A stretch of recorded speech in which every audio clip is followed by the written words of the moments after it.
Way back in the spring of 1990, 10-year-old me was given a $5 allowance. In search of something to spend my money on, I came upon something fantastic at my local convenience store newsstand. It was then that I started a lifelong obsession with the gold standard of sequential art, the comic book. Now, as an old man, I have decided to open up some old boxes and dig into my comic book collection. I decided it's time for me to review and analyze the illustrations and artists that made me comics crazy.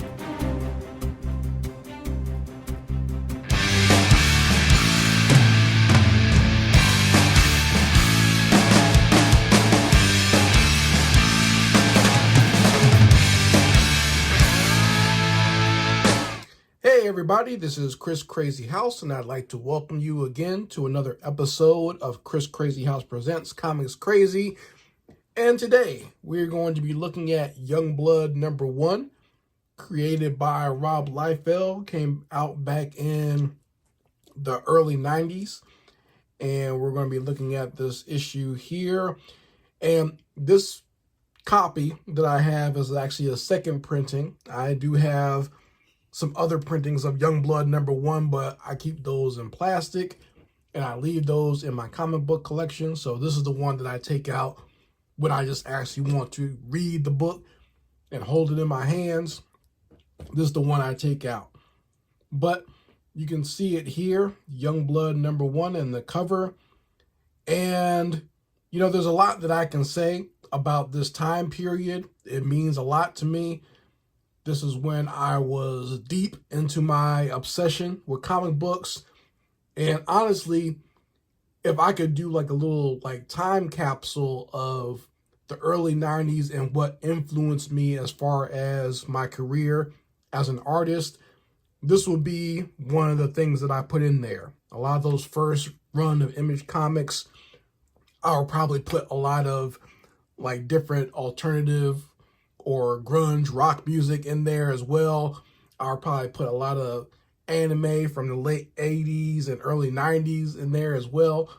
But, you know, this just speaks to me of the times, and it speaks to me of how comics were changing at the time. We're going to see a lot of very different things that we didn't normally see in comics at that time. All right. And I know now it'll seem very cliche or maybe even seem as, maybe a little bit dull. But at this time, this was a big deal. And this is actually one of the highest selling comics of Image Comics when it first came out. We have to remember that Rob Liefeld was coming off of the success of doing New Mutants and X-Force. He sold a lot of issues with that. So when he finally came out with his own creator-owned book, and, there's a lot of fanfare around this time. So this was the height of the comic book industry at that time, and it was very much an artist-driven industry. So let's take a look at Youngblood #1. Let's take a look at the cover here. And I remember even before this book came out, this image in particular was kind of like the selling point for Image Comics. I had seen so many pictures of the Youngblood home team everywhere before this book even came out. This was basically used as the selling point, not just for Image Comics, but for this very first issue of Youngblood, which is very interesting because as we take a look inside, we'll see that the Youngblood home team doesn't actually do very much in this book, which I always found very interesting.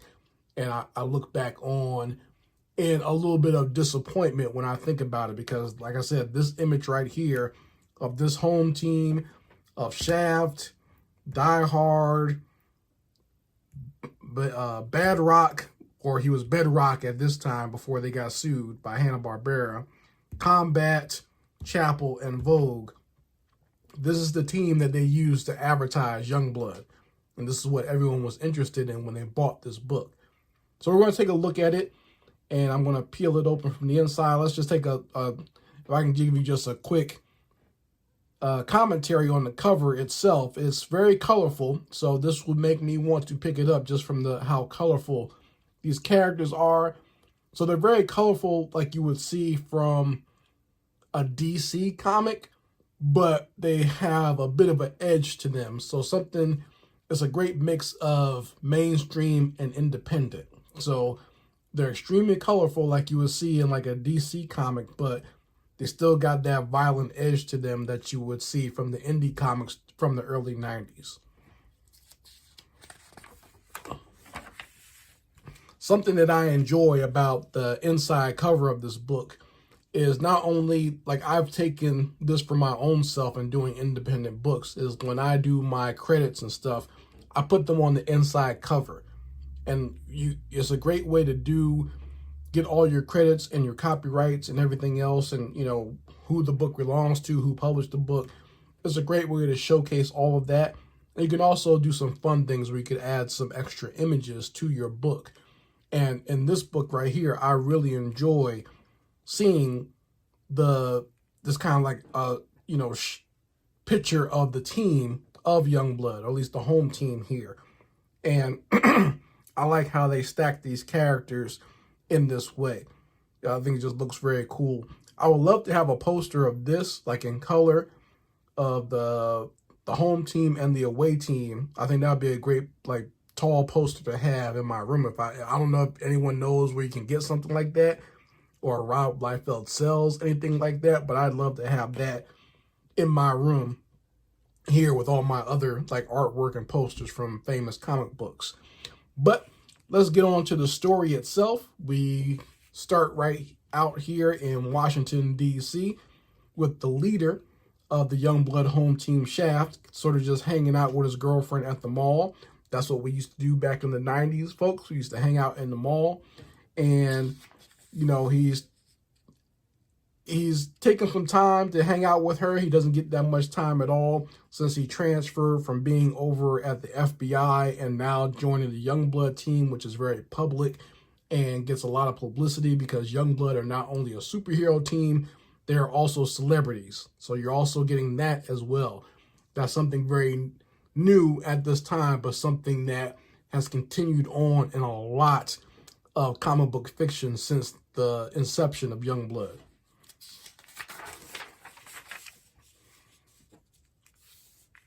So we see right here that this lady is getting her purse snatched at the escalator, and Shaft, being a man of action, decides to go jump in there and do some work.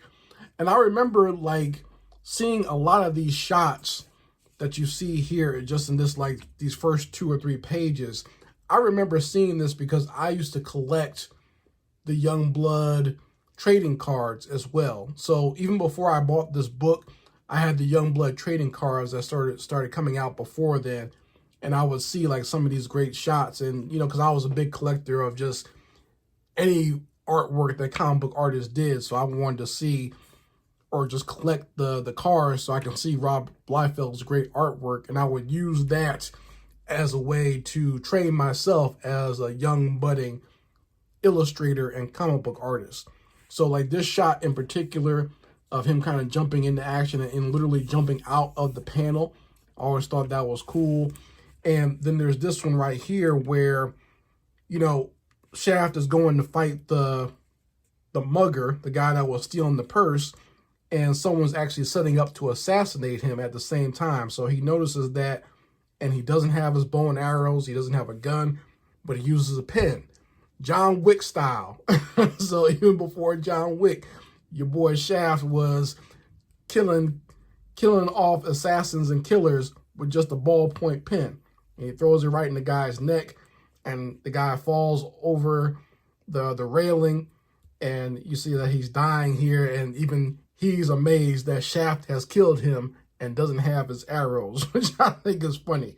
Now, from a purely comic book setup and composition standpoint, this is something I always noticed about Liefeld's work even back then, and it used to bother me back then, is the fact that he would have a character fall this way and then do the complete opposite way later on, like in the very next panel, which sort of bothered me. Like it doesn't it doesn't keep with the flow of motion of the character. So if the character's falling this way, like why wouldn't you have him continue to fall from that direction? Or maybe that's what's going on here. It's kind of hard to tell because this railing here looks a little iffy as far as the perspective that it's supposed to be giving off. So we get here and the assassin has fallen down into the fountain, and the reporters, they want to interview Shaft and get his opinion on what just happened. But before that can happen, his beeper starts going off. So the members of Youngblood, they got a beeper that keeps them connected at all times so that they can link back in with the team when they get called into action. And Shaft has got to be going to go suit up for the new Youngblood adventure. So the next member of the Youngblood home team that we cut over to is, I'm getting confused because I want to call him Badrock, but I understand at this point he's still being called Bedrock, so I might jump back and forth. So just in case I do that, just letting you know I understand his name changed, but in this book he was called Bedrock. But anyway, like he's the biggest character, like he's like the strong muscle character, and also the character that was probably the most popular, that, or at least that's what they kept trying to push at Extreme Studios at the time. But he gets kind of like the smallest introduction, which I always found very interesting in this book. Like I'm almost wondering how well this was planned out, or if Rob Liefeld just kind of threw this together right before the first issue came out. Because this seems like you would want to make this a little bit better when you introduce this character, not just in these small little panels at the bottom. Like he got like 5 panels, like the biggest, strongest character in the book gets those panels. And then my man Die Hard, who was my favorite character on the Youngblood home team, he gets introduced in 3 panels. But that's about it, you know. And he's on this like weird rechargeable battery, because I remember reading that in one of the other Youngblood books about all their accessories. This is how Die Hard recharges himself. He lays down on this like rechargeable battery and he wakes up and is out for his new mission. Then we got my man Chapel. So Chapel is chilling with some girls, and you know, he just looked like he had him a good old time, and his beeper starts going off. So in the middle of him getting some, the beeper goes off. And I always found this transition funny, just me personally, the fact that he was basically completely naked here.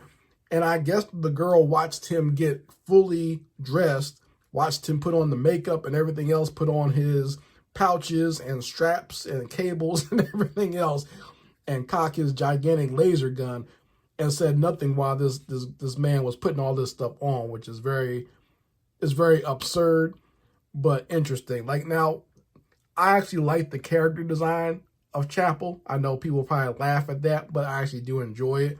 I like his color scheme, the fact that he has like the red pants and kind of like a dark blue, or like a dark blue black for his leather jacket, and the belts and stuff like that. I actually like that. I think the primary colors actually do work well. It was something very unique for this time to have a character design in this way. So I'll give Liefeld credit for that with the design of Chapel. And we get 3 panels of the last character that is being introduced for the Youngblood home team, and that is Vogue. And she is kind of like the gymnast turned superhero, and I guess she's kind of like the loose cannon of the team because they've been calling her on her beeper, and for some reason she's just flipping on rooftops and paying no attention to the beeper and the call of her team. So anyway, we get to the home base here where Shaft is, and in my opinion, I would not introduce the base like this. I would do maybe an outside introduction or establishing shot of the base that they're actually in, because you actually want to, you know, showcase your team and let people know where the team is, and you could probably have a good spectacular shot of that. But I think Liefeld just wanted to concentrate on the characters, and that was it.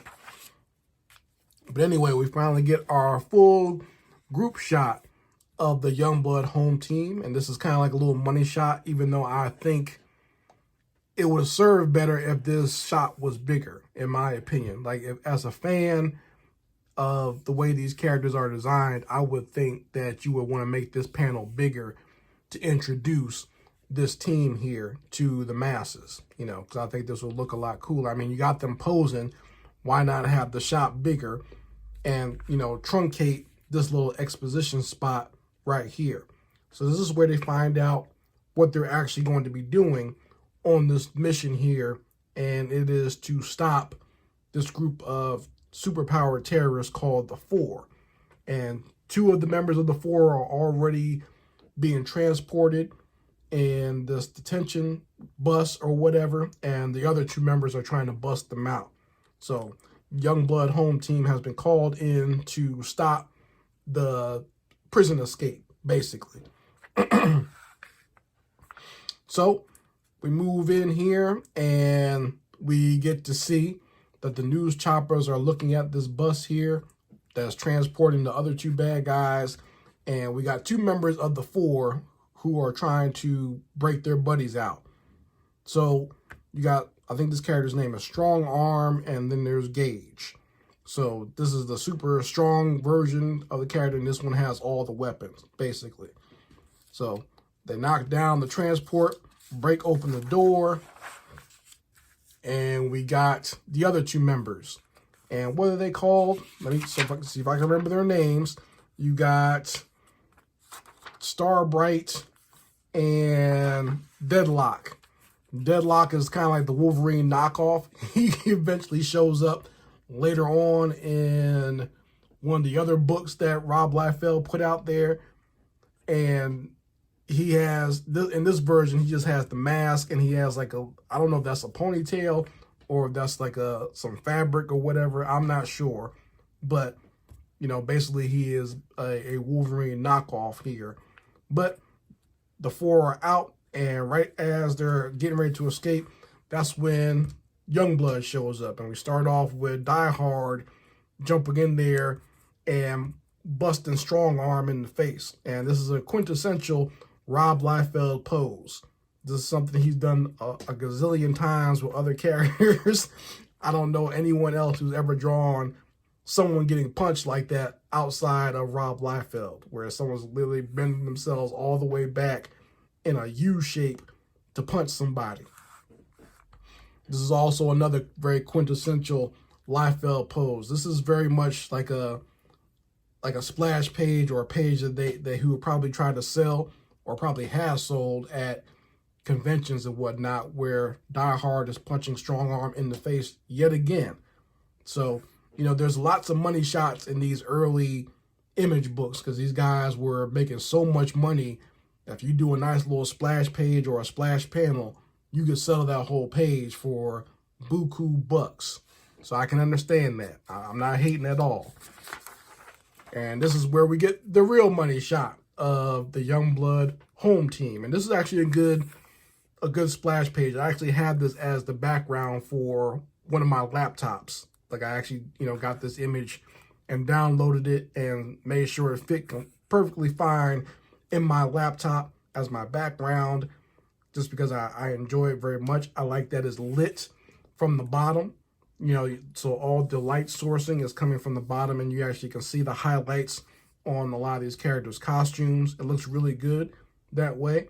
You know, it's cool, but in the grand scheme of things, as far as like the reality of what's going on in this book, of how they're kind of, you know, showing up on these bad guys and pulling up on them, it is kind of corny and a little bit hokey, but it's of the times. Okay, so this was the big shot that was shown for, you know, the fans out there. This is what the fans wanted at this time. So the artists of that time were giving it to them, basically. But very cool shot of the main team kind of pulling up there and facing the bad guys. And I believe this is actually the final page, isn't it? Yes, this is the final page of this particular story. But as we all know, Youngblood #1 continues with the away team in the other half of this book. And we're going to take a look at that in the next episode of Chris Crazy House Presents Comics Crazy. But Let me know if you own the very first issue of Youngblood. Let me know what you think of it. Let me know what's your favorite character in the group. Like who was your favorite character, and or maybe what was your favorite one to draw? If you're an artist like me and you like drawing these types of characters, like I said before, Die Hard was my favorite. I enjoyed drawing him. I like drawing Chapel as well, just because I liked his hairstyle. That this hairstyle for black guys was like the quintessential hairstyle to have. The high and tight box, like so many characters had that back then. It's not even funny. Even one of the other characters, the other black character on Youngblood, Sentinel, has basically the same hairstyle. So this was very popular back then to be drawn onto black characters back then.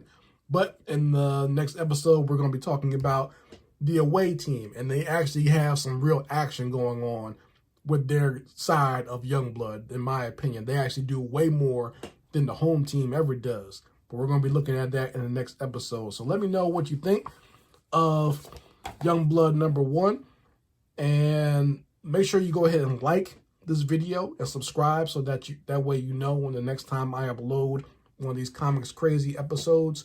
And make sure you go ahead and share this with any other classic comic book fans out there who love classic comics from the early 90s and were fans of this time period. Anyway, Chris Crazy House signing out.